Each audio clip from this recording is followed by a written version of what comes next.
বাংলাদেশি পণ্যে যুক্তরাষ্ট্রের বাড়তি শুল্ক ৩ মাস স্থগিতের অনুরোধ ডোনাল্ড ট্রাম্পকে ডক্টর ইউনূসের চিঠি।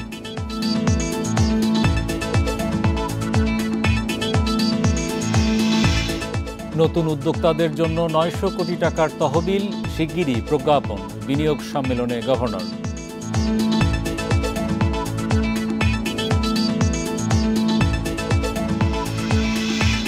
চট্টগ্রামের ইপিজেডে ৪০টি দেশের বিনিয়োগকারীরা, তুলে ধরা হয় কারখানার কর্মপরিবেশ ও সুযোগ সুবিধা।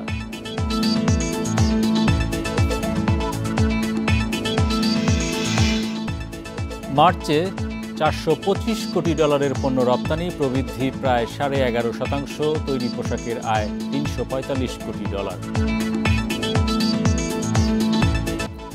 আমন্ত্রণ অর্থনীতি সারাদিনে আপনাদের সাথে আছি আমি হরি সাহা। শুনছিলেন শিরোনাম, এবার জানাবো বিস্তারিত। বান্ডেল থাকলে প্রতি সেনমানিতে টাকা বাঁচবে। বিকাশ সেনমানি বান্ডেল কিনে জিতুন প্রতি লেনদেনে। বাংলাদেশি পণ্যের ওপর যুক্তরাষ্ট্রের আরোপ করা বাড়তি শুল্ক ৩ মাসের জন্য স্থগিতের আহ্বান জানিয়ে মার্কিন প্রেসিডেন্ট ডোনাল্ড ট্রাম্পকে চিঠি দিয়েছেন প্রধান উপদেষ্টা অধ্যাপক মোহাম্মদ ইউনূস। সোমবার চিঠি পাঠানোর কথা নিশ্চিত করেছেন প্রধান উপদেষ্টার প্রেস সচিব শফিকুল আলম।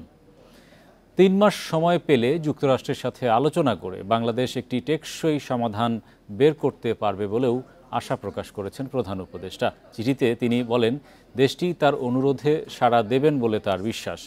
চিঠিতে ওয়াশিংটনের সাথে ঢাকার প্রযুক্তিভিত্তিক ব্যবসার অগ্রগতির প্রসঙ্গ টেনে বলা হয়, স্টারলিংক বাংলাদেশে শিগগিরই কার্যক্রম শুরু করবে। কৃষিভিত্তিক মার্কিন পণ্য ও স্ক্র্যাপ মেটালে শূন্য শুল্ক বিদ্যমান বলে জানানো হয়। ২ এপ্রিল বাংলাদেশ, ভারত সহ বিভিন্ন দেশের পণ্য আমদানিতে হঠাৎ করে অস্বাভাবিক শুল্ক আরোপ করে ওয়াশিংটন। ফলে এসব দেশে ব্যবসা বাণিজ্যে নেতিবাচক প্রভাবের শঙ্কা দেখা দিয়েছে।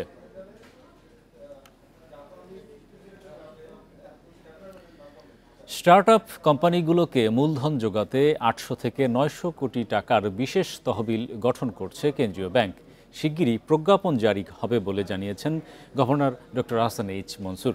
রাজধানীর হোটেল ইন্টারকন্টিনেন্টালে শুরু হওয়া বিনিয়োগ সম্মেলনে এক সেমিনারে তিনি এসব কথা বলেন। এ সময় বিডার নির্বাহী চেয়ারম্যান বলেন, উদ্ভাবনী উদ্যোক্তাদের ব্যবসা সহজ করতে নীতি সহায়তা দেয়া হবে। ঢাকায় উদ্যোক্তাদের কোওয়ার্কিং স্পেস ও চাহিদা অনুযায়ী অফিস সেবা নিয়ে এসেছে মোর নামের স্টার্টআপ। আগামী ২ বছরে অন্যের উদ্ভাবনী ব্যবসাতেও $1 মিলিয়ন বিনিয়োগ করবে প্রতিষ্ঠানটি। সেক্টরটা হতে হবে বাংলাদেশ স্পেসিফিক, বাংলাদেশের যেই ধরনের প্রবলেম আছে সেই প্রবলেমগুলোকে সলভ করছে, এবং এটা cannot be a copied idea. পরিবেশ বান্ধব পচনশীল উপাদানে ব্যানার ও প্যাকেজিং পণ্য তৈরি করছে পলকা নামের প্রতিষ্ঠান। বাণিজ্যিকভাবে উৎপাদনে তারা বড় অঙ্কের বিনিয়োগকারীর খোঁজে এসেছে সম্মেলনে। শত শত বিদেশি বন্ধুরা, ইনভেস্টররা, স্টার্টআপ ইকোসিস্টেমের প্রায় সবাই এসেছেন। আমরা আশা করছি যে আমাদের অন্য সবার সাথে আমরা আমাদের প্রোডাক্টটাকেও একটু ফোকাসে নিয়ে আসতে পারবো। স্টার্টআপ কানেক্ট শিরোনামে আলোচনায় দেশি বিদেশি তরুণ উদ্ভাবনী উদ্যোক্তারা অংশ নেন। মূল প্রবন্ধে বলা হয়, তরুণ জনগোষ্ঠীর শক্তি কাজে লাগিয়ে স্টার্টআপ ব্যবসায় অপার সম্ভাবনা থাকলেও এ খাতে বিনিয়োগে অনেক পিছিয়ে বাংলাদেশ। সরকারের সম্পদের সীমাবদ্ধতা আছে, তাই আর্থিক সহায়তার পরিবর্তে নীতিগত সমর্থন জোরদার করা হবে, যাতে প্রতিবন্ধকতাগুলো দূর হলে স্টার্টআপ উদ্যোক্তারা দেশি বিদেশি অংশীদার পেতে পারে। বাংলাদেশ ব্যাংক গভর্নর বলেন, বিদেশি বিনিয়োগকারীদের জন্য পুঁজি ও মুনাফা সহজে নিজ দেশে পাঠানোর নীতিমালা সহজ করা হচ্ছে। উদ্ভাবনী উদ্যোগের জন্যও তৈরি হচ্ছে বিশেষ তহবিল। বাংলাদেশ ব্যাংক নতুন উদ্যোক্তাদের সহায়তা করতে ৮০০ থেকে ৯০০ কোটি টাকার একটি বিশেষ তহবিল গঠনের উদ্যোগ নিয়েছে। তহবিল থেকে শুধু স্টার্টআপ কোম্পানিগুলোকে মূলধন সরবরাহ করা হবে। এই বিষয়ে শিগগিরই একটি প্রজ্ঞাপন জারি করা হবে। আইসিটি মন্ত্রণালয় জানায়, গত ১ দশকের যাত্রায় দেশে ১০০০-এর বেশি স্টার্টআপ প্রতিষ্ঠান ব্যবসা করছে, যারা $১০০ কোটি বিনিয়োগ সংগ্রহ করেছে। Hari Saha, independent news, Dhaka. এদিকে দক্ষিণ কোরিয়া, চীন সহ ৪০ দেশের ৬০ জন বিনিয়োগকারী ঘুরে দেখেছেন চট্টগ্রামের কোরিয়ান ইপিজেড ও মিরসরাই অর্থনৈতিক অঞ্চল। বিনিয়োগ সম্মেলনে এসে মাঠ পর্যায়ে কারখানা পরিদর্শন ও বিনিয়োগের পরিস্থিতি পর্যবেক্ষণ করেছেন তারা।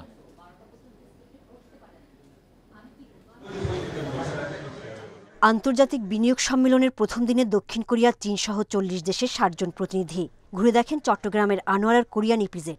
তাদের সামনে তুলে ধরা হয় কারখানাগুলোর কর্মপরিবেশ, কর্মপদ্ধতি সহ বিনিয়োগের চিত্র।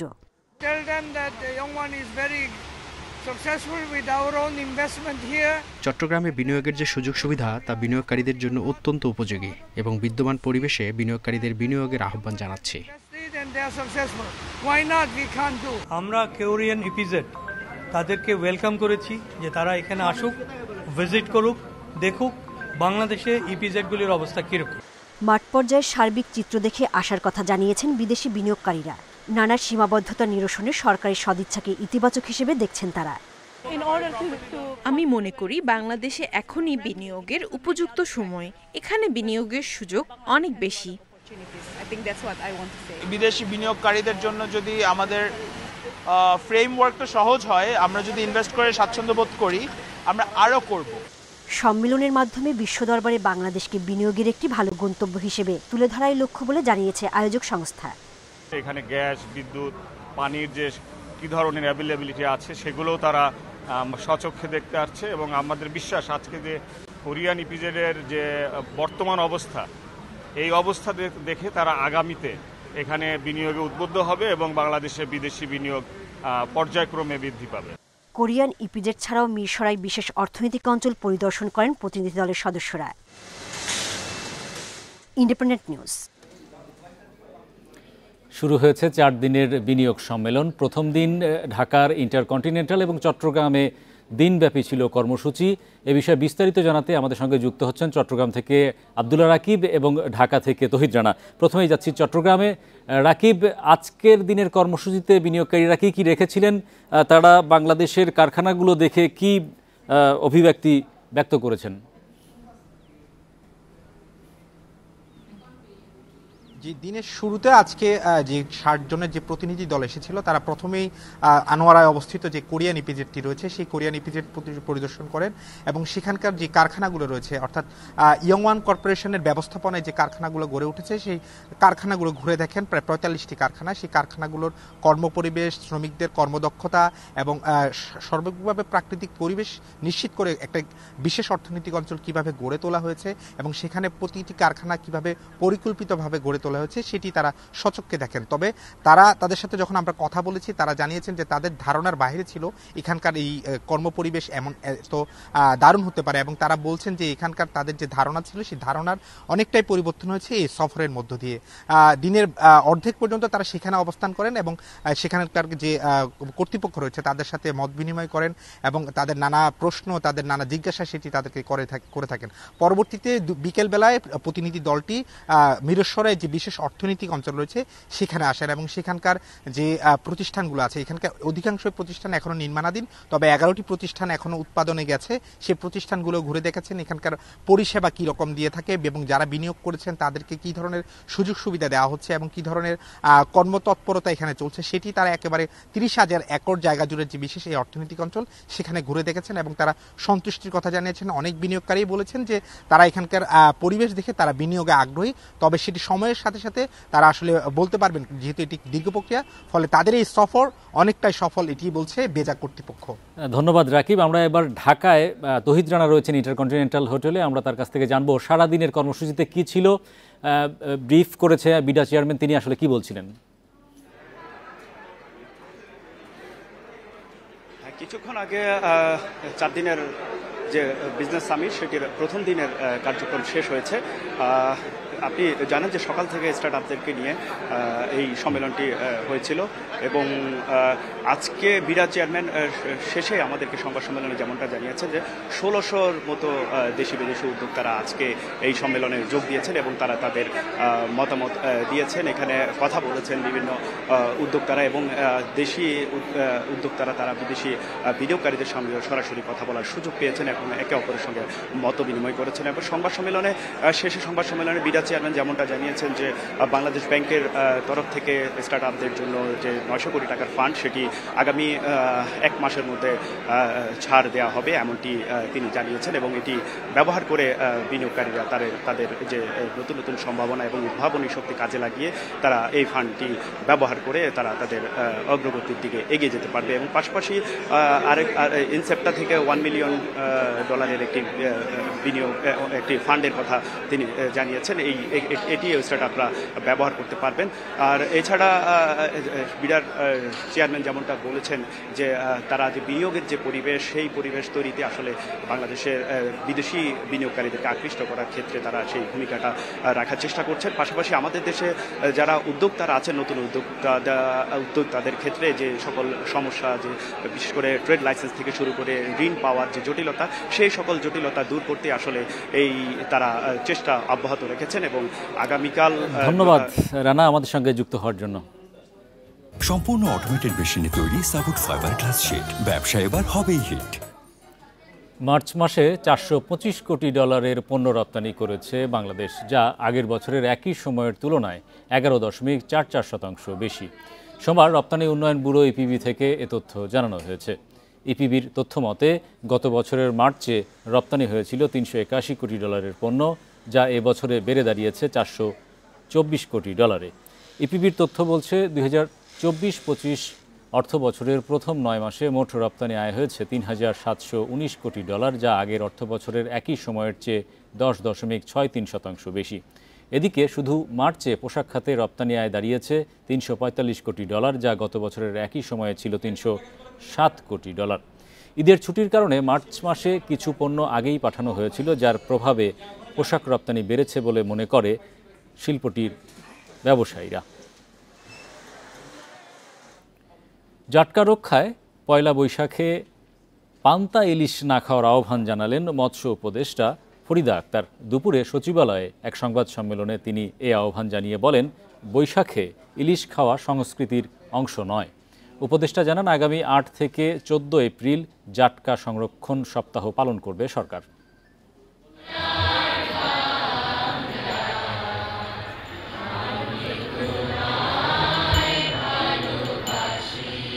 দেশে সবচেয়ে বড় অসাম্প্রদায়িক উৎসব পয়লা বৈশাখ বাংলা বর্ষবরণ। 4 দশক ধরে এই উৎসব উদযাপন করে আসছে এদেশের মানুষ। এরই সাথে পয়লা বৈশাখে পান্তা ইলিশকে আমাদের সংস্কৃতির অংশ করে নেওয়া হয়েছে। তবে মৎস্য প্রাণী সম্পদ উপদেষ্টা ফরিদা আক্তার বলেন, বৈশাখে চালু করা পান্তা ইলিশ আরোপিত সংস্কৃতি, এটি আমাদের সংস্কৃতির অংশ নয়। পান্তা ইলিশ না খাওয়ার আহ্বান জানিয়ে উপদেষ্টা বলেন, নববর্ষের দিন যারা ইলিশ খাবেন তারা জাটকাই খাবেন, একই সঙ্গে তারা আইন লঙ্ঘন করবেন। পয়লা বৈশাখের দিনে আপনি বাতাসা খান, আপনি মিষ্টি খান, দই চিরা খান, ছাতুর শরবত খান, আর নর্মাল ভাত খাবেন, কোনো সমস্যা নাই। এটা তো ইলিশ নিষেধ করলে যে সেদিন সব খাওয়া বন্ধ হয়ে যাচ্ছে তা কিন্তু না, আরও মাছ আছে। উপদেষ্টা জানান, 8 থেকে 14 এপ্রিল জাটকা সংরক্ষণ সপ্তাহ 2025 পালন করবে সরকার। এ সময় জাটকা ধরা বন্ধ, অবৈধ জাল তৈরি, পাচার, অবৈধ পরিবহন ও মজুতদারি রোধে কাজ করবে সরকার। এবার দেশের ইলিশ সমৃদ্ধ 20 জেলায় জাটকা সংরক্ষণ সপ্তাহ পালন করা হবে বলে জানান তিনি।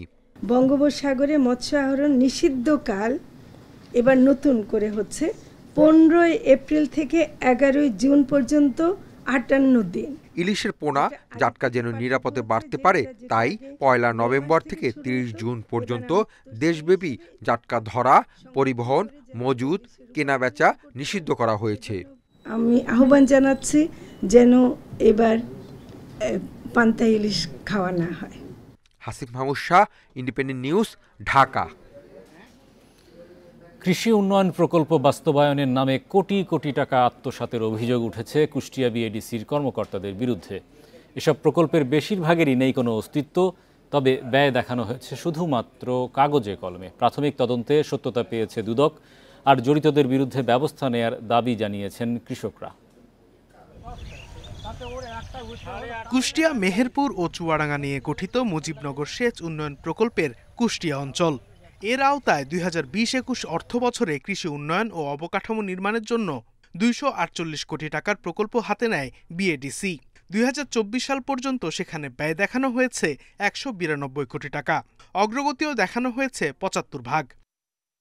তবে বাস্তবতা ভিন্ন। মাঠ পর্যায়ে এসব প্রকল্পের নেই কোনো অস্তিত্ব। কৃষকদের অভিযোগ, বছরের পর বছর সেচ প্রকল্পের নালাসহ কোনো সংস্কার হয়নি। কর্মকর্তারাও কখনো আসে না মাঠে। শুধু তাই নয়, জেলায় 668টি ছোট বড় কৃষি অবকাঠামো নির্মাণ বাবদ তুলে নেওয়া হয়েছে 50 কোটি টাকা। এসব কাজেরও নেই অস্তিত্ব। ফুট ব্রিজ কই? ব্রিজ থাকলে তো দেখতেলেন এখানে ব্রিজ আছে, এই জায়গাটায় কোনো তাই নাই। এই যে সরকারের কোটি কোটি টাকা ব্যয়বহুল খরচ, তারা তো আর আসেও না আর খোঁজও নেয় না। এসব বিষয়ে মুঠোফোনে সব অভিযোগ অস্বীকার করে প্রকল্পের কাজ ঠিকমতো হয়েছে বলে দাবি বিএডিসির নির্বাহী প্রকৌশলীর। আমাদের যে কাজগুলা ধরা ছিল, যে কাজগুলা সবই করা হয়েছে। এখন মনে করেন যে একটা মহল আপনার স্বার্থের জন্য এগুলো আর কি করে বেড়ায় আর কি। প্রাথমিক তদন্তে সব অভিযোগের সত্যতা পেয়েছে দুদক।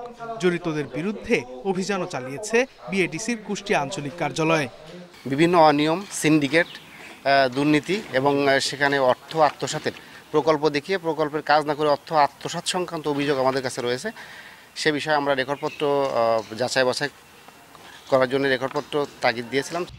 দুর্নীতিবাজ কর্মকর্তাদের চিহ্নিত করে যথাযথ ব্যবস্থা এবং বরাদ্দকৃত টাকা উদ্ধারের দাবি জানিয়েছেন কৃষকরা। Independent news. সপ্তাহের দ্বিতীয় কার্যদিবসে দেশের প্রধান শেয়ারবাজার ঢাকা স্টক এক্সচেঞ্জে মূল্য সূচকে পতনে লেনদেন শেষ হয়। এদিন ডিএসইর প্রধান সূচক কমেছে 8.48 পয়েন্ট। লেনদেন হয়েছে 469 কোটি 89 লাখ টাকার শেয়ার। সোমবার লেনদেনে অংশ নেওয়া প্রতিষ্ঠানগুলোর মধ্যে দর বেড়েছে 150টি, কমেছে 191টি কোম্পানির দর। 57টি প্রতিষ্ঠানের শেয়ার ও ইউনিটের দর অপরিবর্তিত রয়েছে। সবচেয়ে বেশি লেনদেন হওয়া প্রতিষ্ঠানের তালিকায় প্রথম মাইডাস ফাইন্যান্স, দ্বিতীয় ড্যাফোডিল কম্পিউটার্স, দেশ জেনারেল ইন্স্যুরেন্স কোম্পানি তৃতীয় অবস্থানে। অন্যদিকে চট্টগ্রাম স্টক এক্সচেঞ্জের সার্বিক সূচক 0.79 পয়েন্ট কমে অবস্থান করেছে 14,561 পয়েন্টে। লেনদেন হয় 10 কোটি 14 লাখ টাকার শেয়ার।